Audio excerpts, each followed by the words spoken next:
इसका मतलब होता है संक्षेप करने की प्रक्रिया। दो या दो से अधिक शब्दों से मिलकर बने हुए सार्थक शब्द को समास कहते हैं। तो दो सार्थक शब्द होंगे, उससे जो शब्द बनेगा उसे समास कहेंगे। संक्षेप कर देंगे हम, ब्रीफ कर देंगे, छोटा कर देंगे। समास के नियम से बने शब्द समस्त या सामसिक पद। तो समस्त या फिर सामसिक पद, समास को क्या बोलते हैं? समस्त या सामसिक पद। जैसे दया का सागर, दया सागर, तो ये समस्त पद हो गया। हमने संक्षेप कर दिया, छोटा कर दिया दया के सागर को। पूर्व पद इसमें दया है और उत्तर पद इसमें सागर है। समास के प्रकार, समास तीन प्रकार के होते हैं: अव्ययी भाव, तत्पुरुष एंड कर्मधारय। अव्ययी जो है वो, अव्ययी सॉरी, छह प्रकार के होते हैं: अव्ययी, तत्पुरुष, कर्मधारय, द्विगु, द्वंद्व एंड बहुब्रीहि। छह प्रकार के समास: अव्ययी भाव, तत्पुरुष, कर्मधारय समास, द्विगु समास, द्वंद्व समाज, बहुब्रीहि समाज। अब इनको पहचानने की तरीका क्या है? जैसे अव्ययी भाव में पूर्व पद जो है प्रधान, मतलब कंट्रोल जो है वो पूर्व पद कर रहा होगा, और इसमें बाद में अव्यय लगा होगा। अव्यय, अव्यय उपसर्ग को हम अव्यय कहते हैं। तो उपसर्ग लगा होगा इसमें। तत्पुरुष जो है ये उत्तर पद होता है। उत्तर पद, इसमें उत्तर पद प्रधान। उत्तर पद कौन सा? बाद वाला। बाद वाला जो है प्रधान होगा, कंट्रोल बाद वाला कर रहा होगा। मीन्स देखो, अव्ययी भाग में पूर्व पद प्रधान, मतलब जो उपसर्ग लगा है, मतलब जो शब्द से पहले लगा है, जिसको हम उपसर्ग या अव्यय कहते हैं, वही कंट्रोल कर रहा होगा वर्ड को, जो भी वर्ड होगा। और तत्पुरुष में जो है बाद वाला, मतलब कि अम, बाद वाला प्रत्यय भी हो सकता है, कुछ भी हो सकता है। तो वो उत्तर पद जो है वो प्रधान होगा, तो उसे तत्पुरुष कहेंगे। और ये कारक लोप, कारक लोप होते हैं ये। देखेंगे कारक लोप क्या होता है आगे। कर्मधारय, कर्मधारय जो है इसमें भी उत्तर पद ही प्रधान होगा। और कर्मधारय में विशेषण की विशेषता बताएगा। विशेषण विशेष्य, तो विशेष्य जो है शब्द है, और विशेष शब्द की जो विशेषता बताता है उसे विशेषण। जैसे घनश्याम, श्याम जो है काला है, घन मतलब बादलों की तरह। तो ये मैंने बहुत कॉम्प्लेक्स वर्ड यूज कर लिया है। नेक्स्ट कोई एग्जांपल देखेंगे नीचे।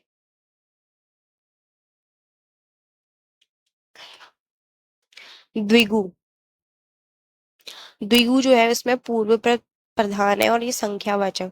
जहां पर भी संख्याओं का बोध होगा उसे हम द्विगु कहेंगे, और इसमें पूर्व पद प्रधान होगा। द्वंद्व समाज, दोनों पद प्रधान, दोनों ही पद इसमें प्रधान होंगे, और ये अपोजिट होंगे, जैसे रात दिन। तो द्वंद्व समाज, दोनों ही मतलब दोनों की, दोनों में अपना पूरा पूरा मीनिंग होगा। मीन्स बहुब्रीहि समाज, इसमें भी दोनों पद प्रधान है, लेकिन ये थर्ड पर्सन को रिफर करने होंगे। थर्ड पर्सन को रिफर करेंगे तो बहुब्रीहि। तो अव्ययी और द्विगु में पूर्व पद प्रधान है, अव्ययी में उपसर्ग है, द्विगु में संख्या है। तत्पुरुष कर्मधारय में उत्तर प्रधान है, तत्पुरुष में कारक लोप होता है, कर्मधारय में विशेषण विशेष। द्वंद्व में अपोजिट वर्ड्स आ जाते हैं, दोनों ही पद प्रधान होते हैं, और बहुव्रीहि में ही दोनों पद प्रधान होंगे और थर्ड पर्सन को रिफर करेंगे। अब देख लेते हैं इनके एग्जाम्पल। अव्ययी समास, जिस समास के पूर्व पद प्रधान हो तथा वह उपसर्ग हो, वह अव्ययी समास कहलाता है। जैसे कि यथाशक्ति, तो फर्स्ट में यथा उपसर्ग है, तो पूर्व पद इसमें प्रधान है, तो अव्ययी समास। प्रतिदिन मतलब कि हर एक दिन। पराजय मतलब कि हारना, दूसरा, दूसरा, दूसरे की जीत, पराजय। प्रत्यक्ष, प्र, आजीवन, अनुचर, बेकाम, निडर, भरपेट, यथा, यथार्थ, निसंदेह, हर एक। ये अव्ययी है, इसमें सब में उपसर्ग प्रधान है। तत्पुरुष समान, जिस समास में उत्तर पर प्रधान होता है तथा दोनों पदों के बीच में परसर्ग, परसर्ग मतलब कारक का लोप होता है, तत्पुरुष समान कहते हैं। जैसे कि जलज, जल में उत्पन्न। तो कारक लोप मतलब यहाँ पे कारक आएंगे, तत्पुरुष में कारक आएगा। जैसे जलज, जल में उत्पन्न, अधिकरण कारक है इसमें। तो ये जो तत्पुरुष है ये 5 प्रकार के हैं, सॉरी 6 प्रकार के हैं। कौन कौन से? कर्म तत्पुरुष, करण तत्पुरुष, संप्रदान, अपादान, संबंध और अधिकरण। तो ऊपर वाले कर्ता को छोड़ दिया हमने, कर्म, करण, संप्रदान, अपादान, संबंध और अधिकरण, ये 6 तत्पुरुष है। कर्ता छोड़ दिया, नीचे संबोधन छोड़ दिया।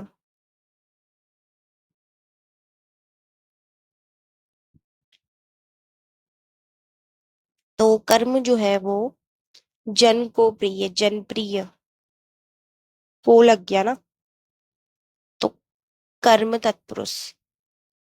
यश प्राप्त, यश को प्राप्त, जहां जहां भी को आ जाएगा तो वो कर्म तत्पुरुष हो गया। कर्म का मतलब क्या था? जिस पर काम हो रहा है, तो वो प्रिय लगने के लिए काम कर रहे हैं, तो जनप्रिय हो गया। यश को प्राप्त करने के लिए वो काम कर रहे हैं, यश प्राप्ति के लिए काम कर रहे हैं, तो कर्म तत्पुरुष। करण तत्पुरुष, करण का मतलब क्या था? रीजन, आंखों देखी, आंखों द्वारा देखी, तो रीजन है ना आंखों के द्वारा। अकाल पीड़ित, अकाल से पीड़ित। संप्रदान तत्पुरुष, जिसमें भी से आएगा। करण में मतलब शायद उपकरण है, उपकरण या उपकरण जिसमें यूज हो रहा है। तो आंखों द्वारा, ये किसके द्वारा काम हो रहा है? उपकरण, आंखों द्वारा देखी, आंखों देखी।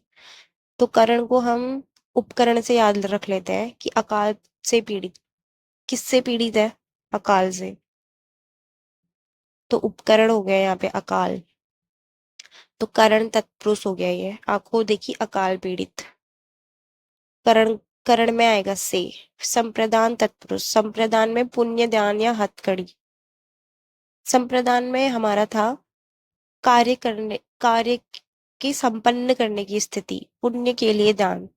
तो यहाँ हम दान कर रहे हैं पुण्य के लिए, तो रीजन वाला फैक्टर हटा देते हैं।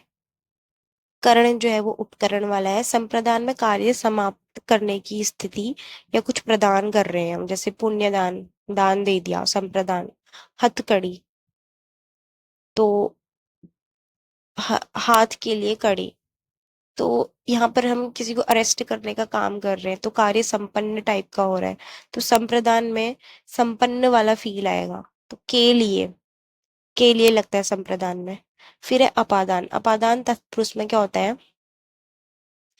आवरणहीन, आवरण से हीन, अलग होने की स्थिति, मतलब सेपरेशन, दूर, डर, ये सारी चीजें। जन्म से अंधा,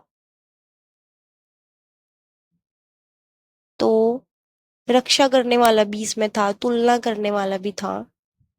तो एक सेपरेशन उसके पास वो है नहीं, कमी, कमी को दिखा रहा है। जन्म से अंधा, जन्मांध, जन्मांध आवरणहीन, अपादान में आ रहे हैं।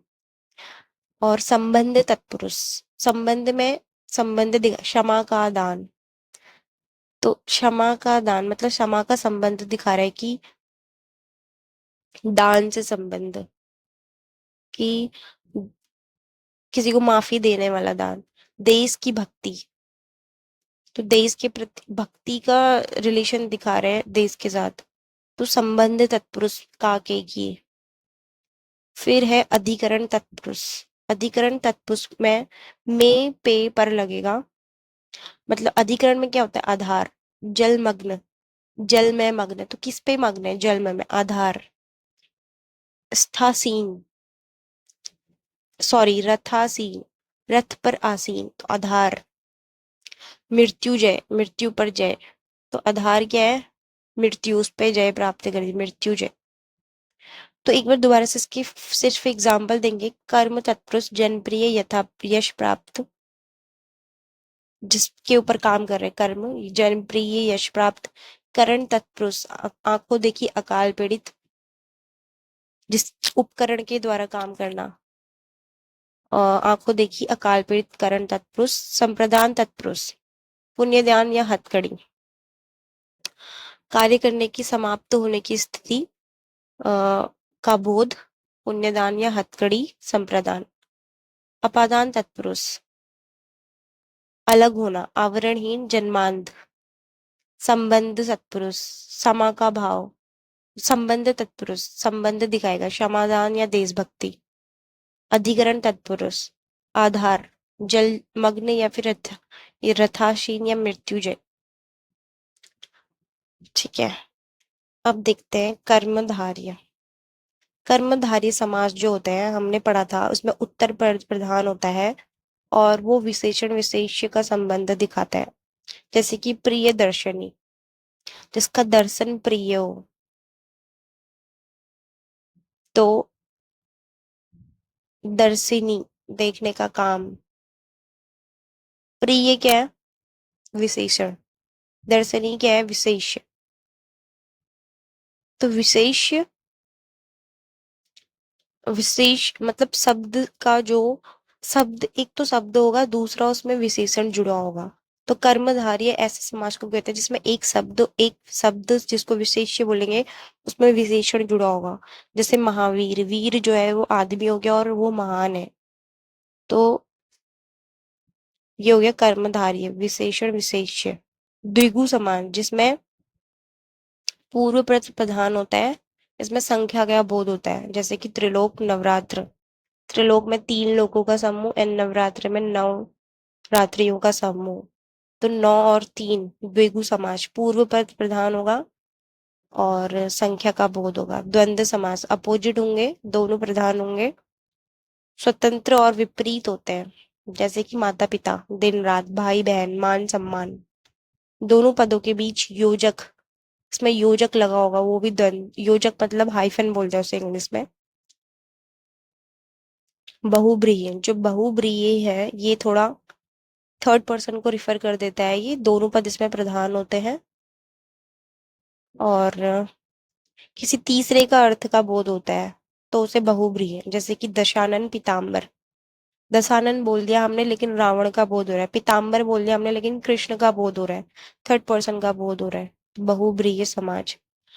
अब खाली पीताम्बर होगा तो ये बहुब्रीहि समाज। अगर हमने कह दिया कि इस अवसर पर पीताम्बर वस्त्र पहने हैं, तो यहाँ पे पीताम्बर वस्त्र मतलब पीले वस्त्र, सीधे सीधे उस पे विशेषण विशेष्य हो जाएगा उस स्थिति में। तो कॉन्टेक्स्ट देखना है कि क्वेश्चन कैसे पूछ रहा है। अब नोट देखो, तो बहुब्रीहि भी बहुत प्रकार के होते हैं, जैसे कि अव्ययी भाव, अव्ययी बहुब्रीहि, तत्पुरुष बहुब्रीहि, कर्मधारय बहुब्रीहि, द्विगु बहुब्रीहि एंड द्वंद्व बहुब्रीहि। इसमें कौन सा नहीं है? 6 प्रकार के हैं, अपना ही नहीं है, बस अपना सबके आगे लगा हुआ है, बाकी सब प्रकार के बहुब्रीहि होते हैं। तो अव्ययी हमारा उपसर्ग वाला, अपुत्र जिसका पुत्र नहीं है, निर्धन जिसके पास धन नहीं है, तत्पुरुष।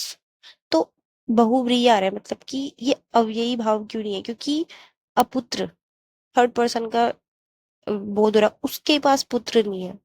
निर्धन, उसके पास धन है, थर्ड पर्सन। तो बहुव्रीहि में ये ध्यान रखना है कि किसी थर्ड पर्सन का अर्थ का महसूस होगा। तत्पुरुष, तत्पुरुष क्या होता है? हाँ, आधार वाला, सॉरी, आधार वाला तो अधिकरण हो जाता है। तत्पुरुष क्या था? कारक लोप, जिसमें भी कारक लोप का, कोई भी कारक का कर हमें कारक यूज होता हुआ दिख रहा है किसी भी हमें। संक्षेप में, संक्षेप क्या था? समास, बड़े लाइन को वन वर्ड सब्स्टिट्यूशन टाइप, तो उसे संक्षेप कह देंगे हम, समास या समस्त पद। जलज, इसमें देखो जल में उत्पन्न, तो से यहाँ पे हमें कारक दिख रहे हैं। जल से उत्पन्न, जल से उत्पन्न होने वाला कौन होता है? कमल, थर्ड पर्सन का बोध हो रहा है, तो तत्पुरुष बहुब्रीहि। दिगंबर, दिशा ही है अंबर जिसका, तो शिव का बोध हो रहा है। दिगंबर। तत्पुरुष बहुब्रीहि, कर्मधारय बहुब्रीहि, घनश्याम एंड नीलकंठ। घन के समान श्याम कृष्ण। तो कृष्ण मीन्स की कृष्ण का बोध हो रहा है, यहाँ पे थर्ड पर्सन का बोध हो रहा है, तो कर्मधारय बहुव्रीहि। और कर्मधारय में क्या होता था? विशेषण विशेष्य, तो घन के समान। नीलकंठ, नीले कंठ वाला, तो शिव का बोध हो रहा है और विशेषण विशेष्य भी है, तो कर्मधारय बहुब्रीहि। बहुब्रीहि। त्रिनेत्री पंचानन, तो ये सिर्फ द्विगु क्यों नहीं हुआ? क्योंकि इसमें थर्ड पर्सन को रिफर कर रहे हैं, जैसे तीनों नेत्रों वाला शिव। शिव होते हैं ना, थर्ड पर्सन आ गए। त्रिनेत्री। पंचानन, पांच आनन है जिसके, शंकर। शंकर जी को पंचानन कहते हैं। द्विगु बहुब्रीहि, सिर्फ द्विगु करेंगे तो क्वेश्चन गलत हो जाएगा। द्विगु बहुब्रीहि है इसमें तो, क्योंकि थर्ड पर्सन रिफर हो रहा है, तो ये बहुत ट्रिकी बन जाएगा हमारे समझने के लिए। घास फूस हाइफन लग गया तो द्वंद है और अपोजिट भी है, लेकिन घास फूस को हम कूड़े से रिफर करते हैं, तो इसीलिए ये द्वंद बहुब्रीहि है। भेड़ बकरी, तो भीड़ को भी हम भेड़, थर्ड थर्ड थिंग का यहाँ पे रिफर हो रहा है भीड़ का, तो द्वंद बहुब्रीहि है। अब देखते हैं क्वेश्चन। अच्छा क्वेश्चन नहीं, अभी ये द्वंद्व समास तीन टाइप के होते हैं, वैकल्पिक, समाहार और इतरेतर। जो वैकल्पिक समास होता है, नीचे देखते हैं। वैकल्पिक समास जो है वो इस समाज में ऐसे शब्द सम्मिलित होते हैं जिसमें दोनों शब्द पूर्व और उत्तर का बराबर महत्व होता है, जो एक दूसरे के पूरक होते हैं। रात दिन, राजा नारी, मतलब कि अगर दोनों के दोनों इक्वली इंपॉर्टेंट होंगे तो उसको हम वैकल्पिक द्वंद्व समास कह देंगे। पूर्व और उत्तर दोनों ही इक्वली इंपॉर्टेंट हुए तो वैकल्पिक द्वंद्व समास, जैसे माता पिता दोनों ही जरूरी है। अब नेक्स्ट, इतरेतर द्वंद्व समास क्या होता है? यह समासिक पद जिसमें दोनों पद अलग अलग अपनी प्रधानता प्रकट करें, इतरेतर द्वंद्व समास कहलाता है। जैसे कि कृष्णा अर्जुन, कृष्ण और अर्जुन, तो ये अपनी अपनी इंपॉर्टेंस को रिफर कर रहे हैं। तो कृष्ण किसी और अर्जुन दान में दान के लिए फेमस है, और कृष्ण जो है अपनी लीला के लिए फेमस है, तो अलग अलग प्रधानता, अलग अलग इम्पोर्टेंस है। अगर इक्वल होगा तो वैकल्पिक, और अलग अलग होगा तो इतरेतर। जैसे गंगा यमुना। 71, 70 और एक, 71 सॉरी, 71, 70 और एक। 70 का भी अपना अलग इम्पोर्टेंस और एक का भी, तो इतरेतर द्वंद्व समास हो गया। अपोजिट तो है लेकिन एक अलग अलग वे में इम्पोर्टेंट है। नेक्स्ट, वह सामासिक पद जिसमें दोनों पद अलग अलग अपनी प्रधानता प्रकट करे तथा समस्त पद एक शब्द समूह का बोध कराए, तो समाहार द्वंद्व समास कहलाता है। जहां दोनों पदों में से किसी एक पद को स्वीकार करने का विकल्प हो, वहां विकल्प द्वंद्व समास होगा। अगर मतलब बहुत सारी शब्दों से जुड़कर एक कोई पद बनता है, तो शब्दों मतलब बहुत सारे पदों का समूह एक वर्ड का बोध कराता है, तो उसे हम समाहार द्वंद्व समास कहते हैं।